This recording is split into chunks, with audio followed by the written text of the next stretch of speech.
So why is reflective practice important? Reflecting critically allows us to synthesize different perspectives to help explain and to justify and challenge what we've encountered in our teaching.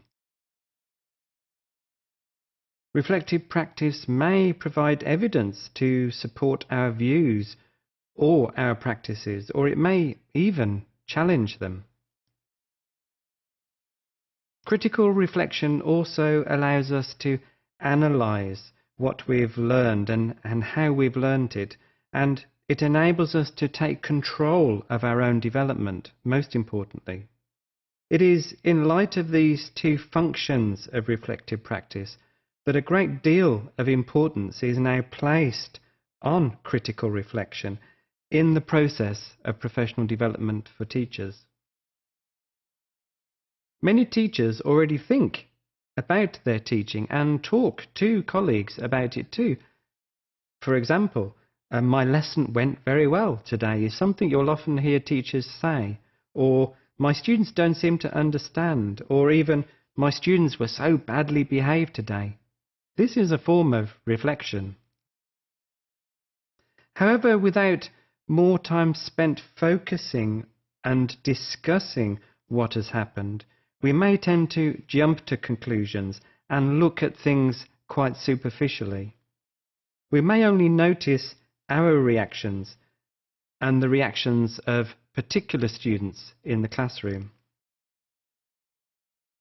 Reflective teaching, therefore, implies a more systematic and thorough process, a process of collecting, recording, and analysing our thoughts and observations, as well as those of our students, and using these to make changes.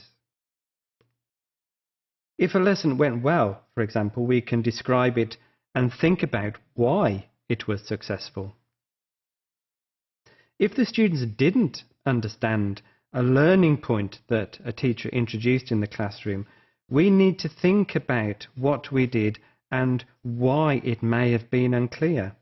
If students are misbehaving, what were they doing? When were they doing it? And why, most importantly, were they doing it?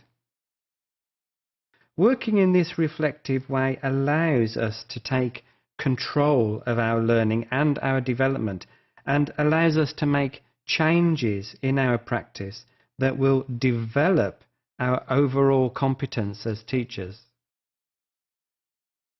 This preparation should be the same for all events and all occurrences in the future.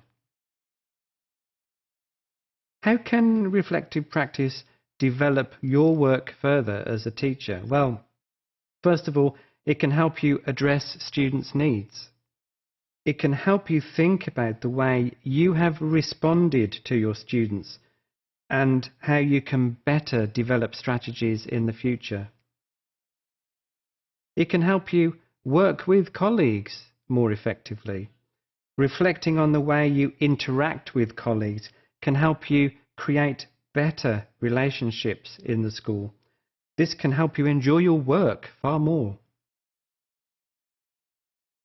It can help you think about your role and your students. By thinking about the effectiveness of the way you work with the students, you can tailor your approach to suit their needs and their interests.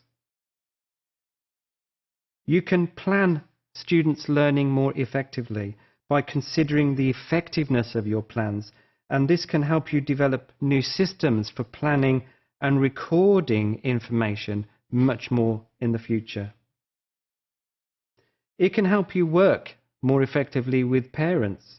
By thinking through how you work with parents and other external agencies, you may develop a stronger working relationship with them and build better lines of communication. So it's over to you. Consider how you have used reflective practice up to now and how reflection has changed the outcomes of teaching. And think about how your practice has improved because of reflection and what the impact of reflection has had on those around you.